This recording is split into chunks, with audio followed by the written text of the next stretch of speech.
1 августа. Заседание суда выездное в Уссурийской психолечебнице специализированного типа состоялось. Судья по фамилии Бабушкин принял решение оставить Александра Габышева в больнице Уссурийска. Как сообщает Алексей Пряничников, адвокат, выяснились следующие детали. Врачебная комиссия больницы в Уссурийске 12 июля пришла к заключению, что Александра Габышева нужно и можно переводить в больницу общего типа. В Якутск, в диспансер, попросту говоря.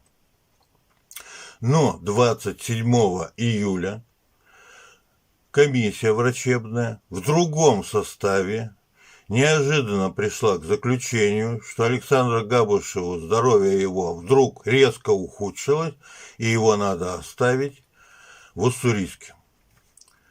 Всем понятно, что указание пришло от спецслужб из Москвы оставить его в Уссурийске. И поэтому в другом составе врачебная комиссия этой же больницы уже рекомендовала судье Бабушкину сегодня, 1 августа, оставить его в Уссурийске. И он там оставлен.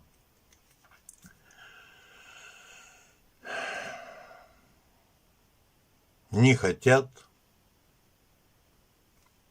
отпускать Сашу